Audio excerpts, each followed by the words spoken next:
ఓం నమో వెంకటేశాయ. కర్మ మార్గ ప్రతిష్టాపన, ధర్మ మార్గ వ్యవస్థాపన. గోవింద గోవింద.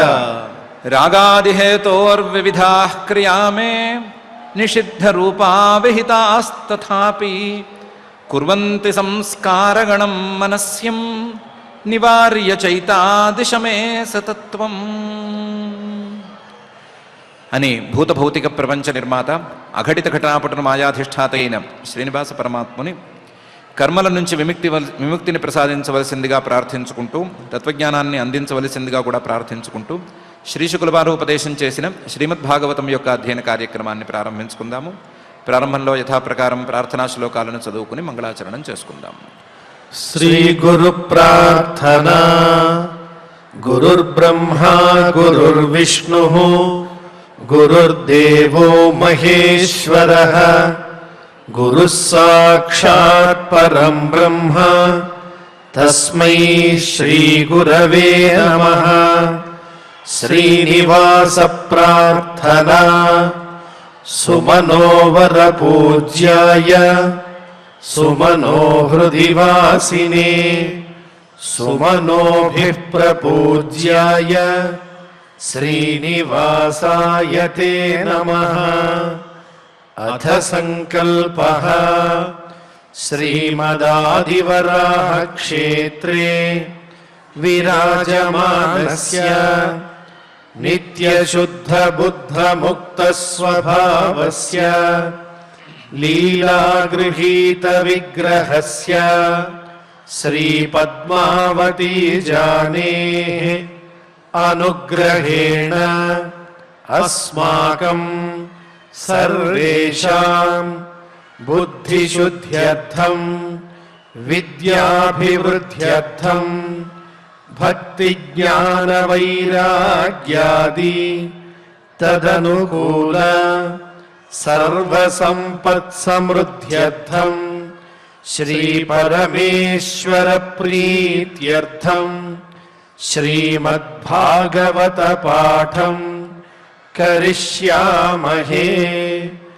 అస్య శ్రీమద్భాగవత స్తోత్ర మహామంత్రస్య నారద ఋషిః బృహతి ఛందః శ్రీకృష్ణః పరమాత్మా దేవతా బ్రహ్మ బీజం భక్తిశక్తిః జ్ఞానవైరాగ్యే కీలకం అస్మాకం శ్రీమద్భగవత్ప్రసాద సిద్ధ్యర్థే పాఠే వినియోగః.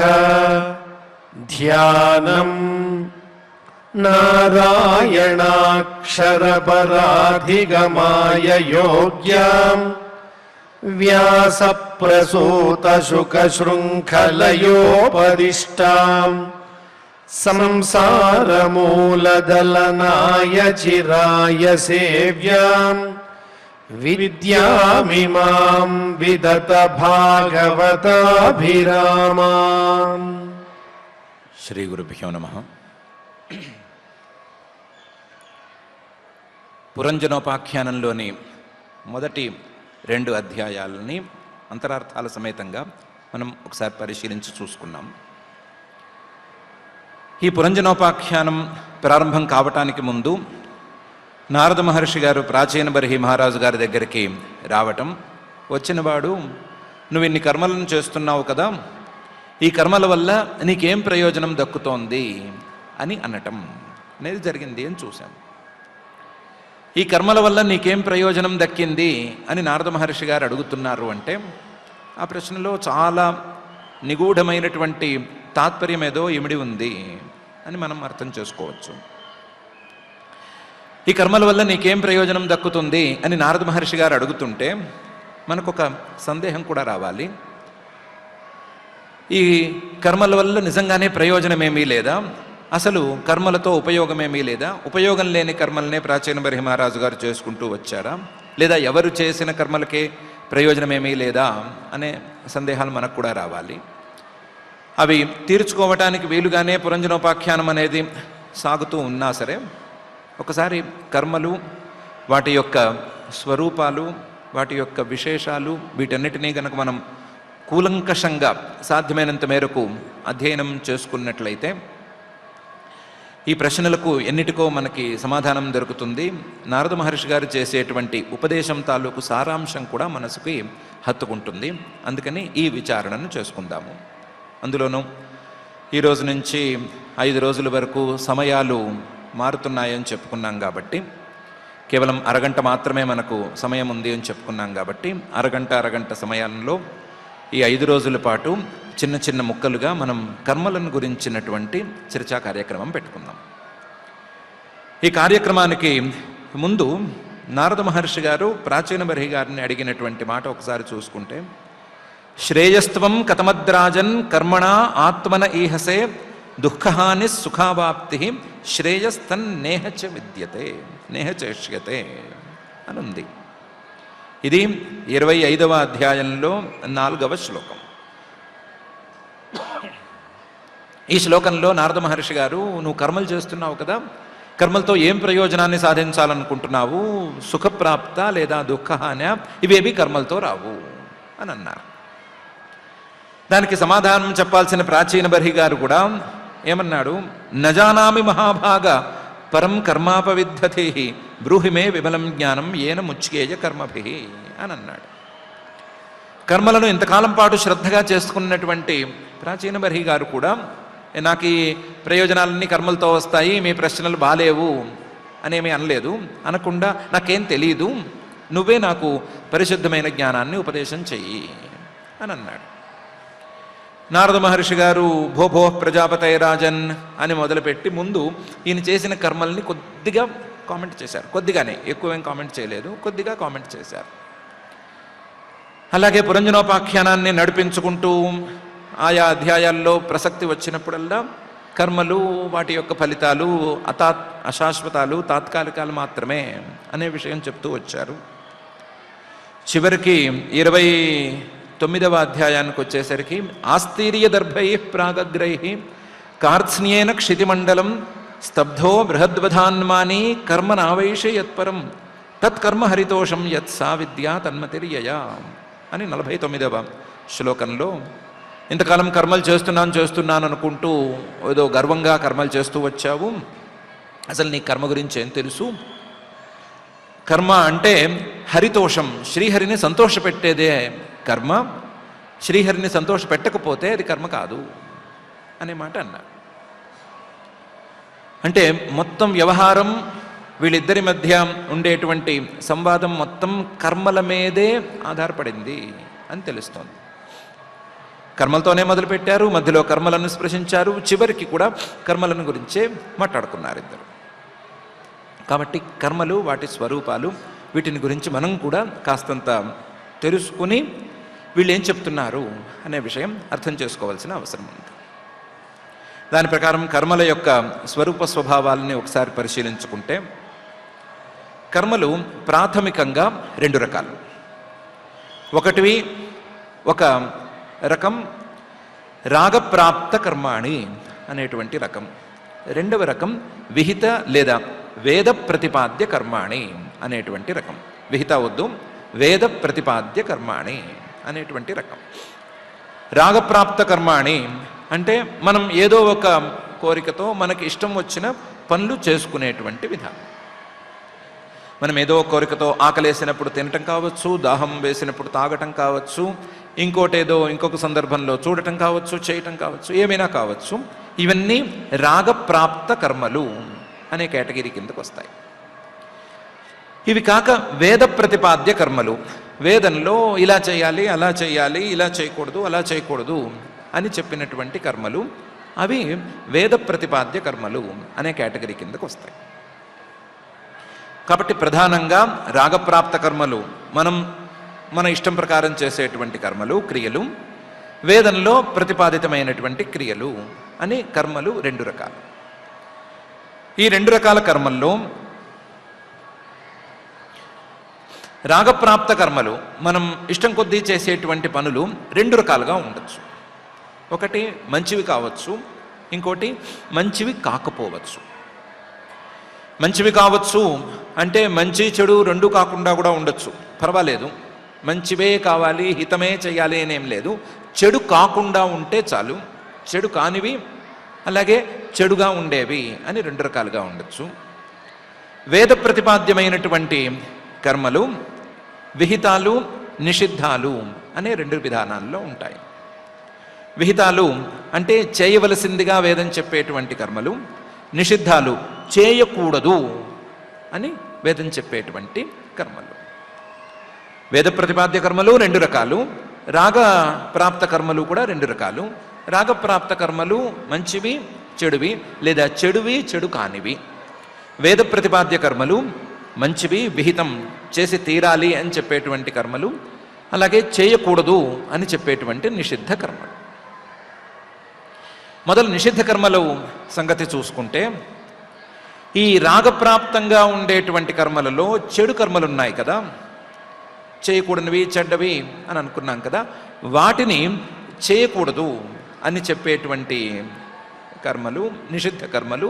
అవి రెండో రకం నిషిద్ధ కర్మల కిందకు వస్తాయి. రాగప్రాప్తం అంటే తన ఇష్టం కొద్దీ ఏమైనా చేయొచ్చు, తన ఇష్టం కొద్దీ ఎవరినైనా హింసించవచ్చు, తన ఇష్టం కొద్దీ ఎవరి వస్తువైనా బలవంతంగా లాక్కోవచ్చు, ఏమైనా చేయొచ్చు. స్వాతంత్ర్యం అనేది ఇచ్చేస్తే ఏం చేసినా చేసుకోవచ్చు.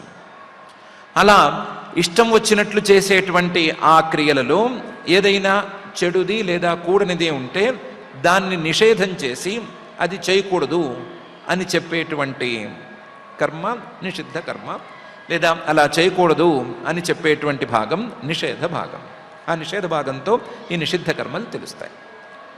ఇన్ఫ్యాక్ట్ ఇవి నిషేధం అనే దాని కిందకు వస్తేనే, నిషిద్ధ కర్మలు అయితేనే మనం చెడ్డవి అని తీర్మానం చేసుకోవడానికి ఉంటుంది. లేకపోతే మంచి చెడుని తీర్మానం చేయటం మన వల్ల కాదు. నిషేధం అనేది ఉంటే అవి చెడ్డ కర్మలు, నిషేధం లేకపోతే మంచి కింద తీసుకుంటే తీసుకోవచ్చు అనేటువంటి కర్మ. ఇవి నిషిద్ధ కర్మలు అయితే, విహిత కర్మలు అనే వేదంలో ఉండేటువంటి కర్మలు రెండు రకాలుగా ఉంటాయి. మళ్ళీ ఇవి ఒకటి తమంతట తాము కొత్తగా కొన్ని కర్మలను చెప్తాయి. మనకు తెలియని, మనకు తెలిసేందుకు అవకాశమే లేనటువంటి కర్మలను చెప్తాయి. ఇదొక రకం. ఇంకొకటి మనం రాగప్రాప్తం ఇష్టంగా చేసేటువంటి, ఇష్టంతో చేసేటువంటి పనులలో కొన్ని విశేషాలను, మనకు తెలియని విశేషాలను చెప్తాయి. రెండు తెలియని అంశాలను చెప్పేవే, కానీ ఒకటేమో మొత్తం క్రియే కొత్తది. ఏదో ఫలానా యాగం చేయాలి అనేటువంటి వాక్యం ద్వారా తెలిసినటువంటి యాగం అనే క్రియ మనకి ఇంతకుముందు తెలియదు. ఆ తెలియని కొత్త యాగం అనేటువంటి క్రియను పరిచయం వేదం చేస్తుంది. కాబట్టి అదొక రకమైన విహిత కర్మ. అలా కాకుండా మనకు తెలిసినటువంటి రాగప్రాప్తంగా ఉండేటువంటి కర్మలలో విశేషాలను బోధించేటువంటి విధానం, దాని ప్రకారం అదొక విహితమైన కర్మ అవుతుంది. రాగప్రాప్తం మన ఇష్టం వచ్చినట్లు మనం చేసుకునే వాటిల్లో చెడు కాకపోతే, నిషిద్ధం కాకపోతే వాటిల్లోకి విధి అనేది కానీ లేకపోతే వేదం అనేది కానీ తల దూర్చదు. ఉదాహరణకి భోజనం చేయమనో చేయొద్దనో ఏ వేదమూ చెప్పదు. ఎందుకంటే ఆకలి వేస్తే భోజనం చేసుకుంటాడు, ఆకలి వేయకపోతే భోజనం చేయడు. కానీ ఆ భోజనంలో ఎప్పుడు చేయాలి, ఎలా చేయాలి, ఏ దిక్కుకి తిరిగి కూర్చొని చేయాలి, కూర్చొని చేయాలా, నుంచొని చేయకూడదా, ఇలాంటి విశేషాలన్నిటినీ, మనకు తెలియని విశేషాలను ఇదే వేదభాగం బోధిస్తుంది. భోజనం అనే దాని మీద ముట్టుకోదు, కానీ ఎలా, ఎప్పుడు అనే దాన్ని ముట్టుకుంటుంది. ఎప్పుడు చేయొచ్చు, ఎప్పుడు చేయకూడదు అంటే సంధ్యాకాలంలో చేయకూడదు, అర్ధరాత్రి పూట తినకూడదు, ఇలాంటి నిషేధాలను చెప్తుంది. అలాగే అందులో తూర్పుకి తిరిగి కూర్చుంటే ఇలా ఉంటుంది, దక్షిణానికి తిరిగి కూర్చుంటే ఇలా ఉంటుంది, నుంచుని తినకూడదు, ఇలాంటివన్నీ చెప్తుంది. అంటే మనం ఇష్టంతో చేసే, రాగంతో చేసేటువంటి క్రియలలో విశేషాలను వేదం బోధిస్తుంది. ఇది ఒక రకమైనటువంటి విహిత కర్మ అని చెప్పుకోవచ్చు. అలా కాకుండా మనకి తెలిసేందుకు అవకాశమే లేనటువంటి అపూర్వమైన కొత్త క్రియను కూడా పరిచయం చేస్తుంది. దాన్ని విహిత కర్మ అని చెప్పుకోవటం కద్దు. ఇలా కర్మలు విహిత కర్మలు, నిషిద్ధ కర్మలు అని రెండు రకాలుగా ఉంటాయి. విహిత కర్మలు చేయాలి అనేటువంటి తీరులో ఉండేటువంటి కర్మలు, నిషిద్ధ కర్మలు చేయకూడదు అనే తీరులో ఉండేటువంటి కర్మలు. ఇంకొక విషయం కూడా ఇందులో చెప్పుకోవచ్చు. ఈ నిషిద్ధ కర్మలు అని ఉన్నాయి కదా, ఆ నిషిద్ధ కర్మలను బోధించేటువంటి వేదం ఏ కర్మలను నిషేధిస్తుంది అంటే తాను చెప్పినటువంటి కర్మలను నిషేధించదు, తానే బోధించినటువంటి కర్మలను నిషేధించదు. రాగప్రాప్తంగా జీవుడు ఇష్టంగా చేసుకునేటువంటి కర్మలలో కానివి, మంచివి కానివి వాటిని మాత్రమే నిషేధిస్తుంది. నిషిద్ధ క్రియలు పూర్తిగా జీవుడి యొక్క క్రియలకు సంబంధించినటువంటి వ్యవహారాలు అనే విషయం కూడా ఇందులో ప్రధానమైన విషయం. ఈ విహిత క్రియలు, నిషిద్ధ క్రియలు, విహిత కర్మలు, నిషిద్ధ కర్మలు, ఈ రెండిటికి చాలా చాలా తేడా ఉంది. ఇవి ప్రవర్తించే విధానాల్లోనూ, ఆయా వాక్యాలలోనూ, అందులో ఉండేటువంటి విశేషాల్లోనూ చాలా చాలా తేడాలుంటాయి. ఫల బుద్ధి ప్రమేయ అధికారి బోధక భేదత పంచధాత్యంత భిన్నత్వాత్ భేదో విధి నిషేధయో అని ఒక సూక్ష్మమైన శ్లోకం.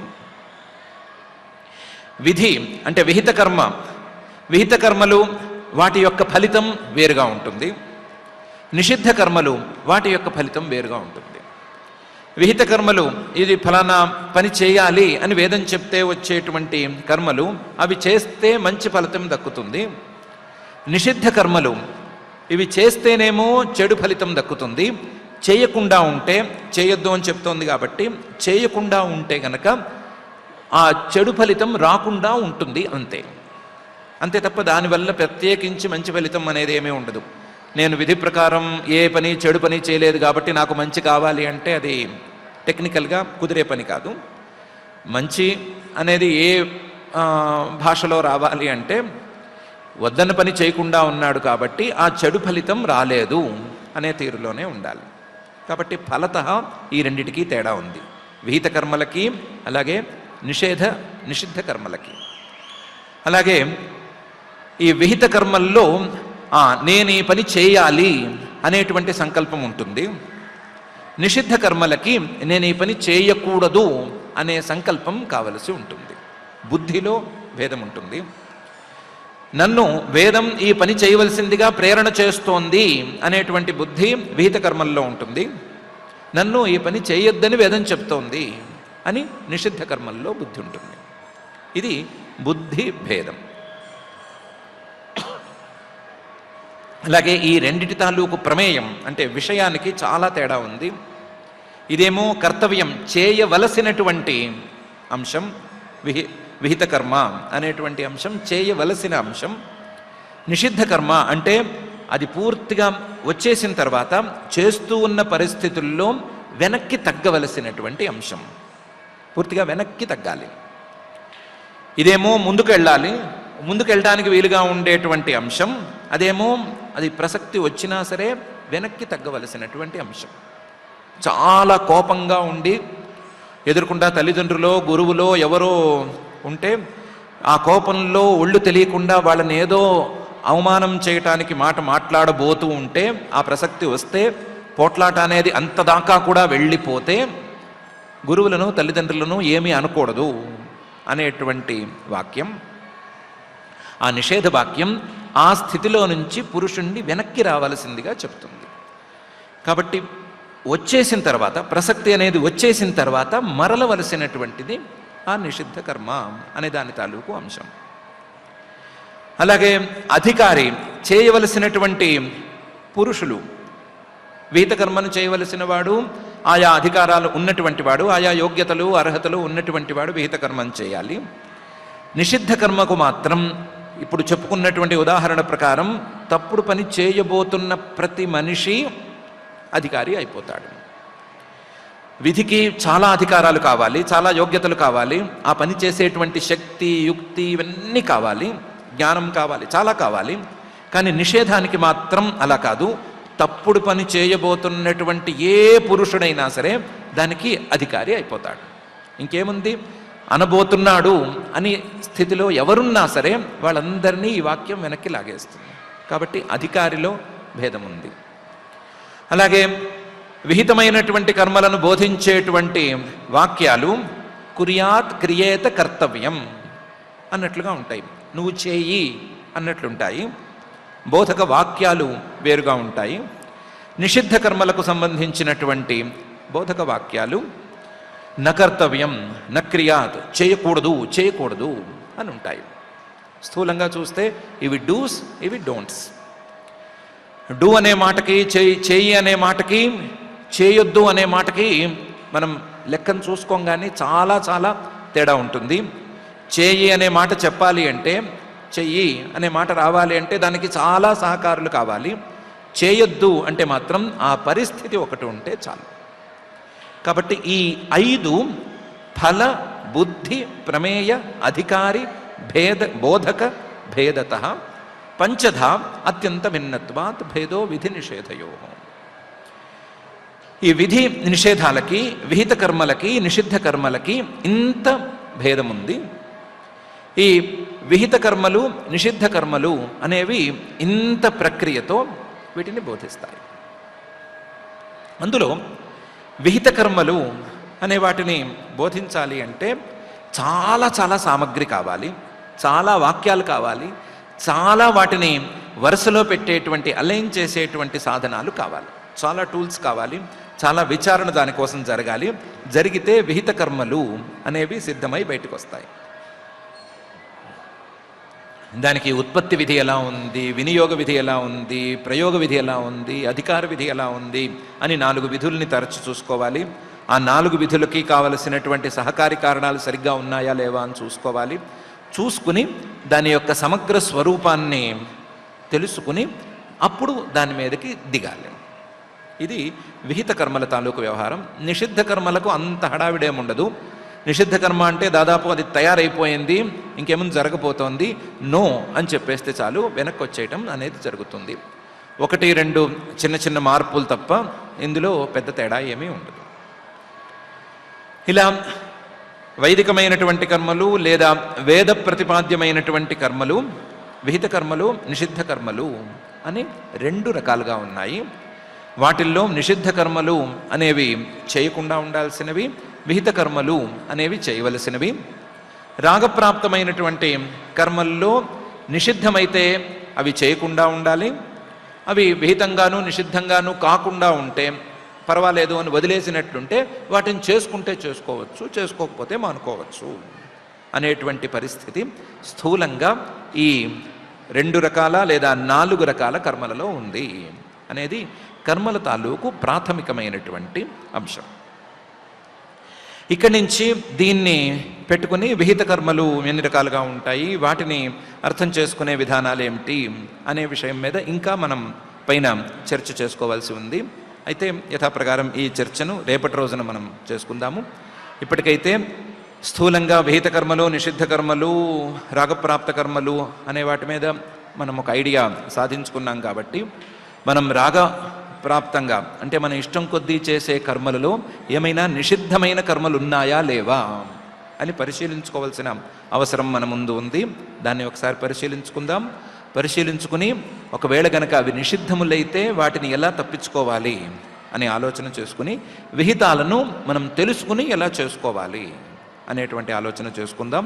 మనకి ఇలాంటి ఆలోచనలను అందించి విహితమైన కర్మలను మనం చేసుకునేటట్లుగాను, నిషిద్ధమైన కర్మలను విడిచిపెట్టేట్లుగాను మనల్ని అనుగ్రహించవలసిందిగా ఆ భౌతిక ప్రపంచ నిర్మాత అఘటిత ఘటనాపటు మాయాధిష్ఠాత అయిన శ్రీనివాస పరమాత్మని భక్తిగా ప్రార్థించుకుందాం. ఇప్పుడు అందరం కలిసి క్షమా ప్రార్థనాదులు పలుకుదాం.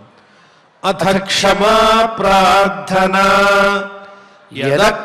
యదక్షరపదభ్రష్టం మాత్రాహీనం చ యద్భవేత్ తత్సర్వం క్షమ్యతాం దేవ నారాయణ నమోస్తుతే. అథ భగవత్సమర్పణం కాయేన వాచా మనసేంద్రియైర్వా బుద్ధ్యాత్మనా వా ప్రకృతే స్వభావాత్ కరోమి యద్యత్ సకలం పరస్మై నారాయణాయేతి సమర్పయామి. అథ లోకక్షేమ ప్రార్థనా సర్వే భవంతు సుఖినః సర్వే సంతు నిరామయాః సర్వే భద్రాణి పశ్యంతు మా కశ్చిద్ దుఃఖభాగ్ భవేత్. అథ మంగళం శ్రియః కాంతాయ కళ్యాణ నిధయే నిధయేర్థినాం శ్రీ వెంకట నివాసాయ శ్రీనివాసాయ మంగళం.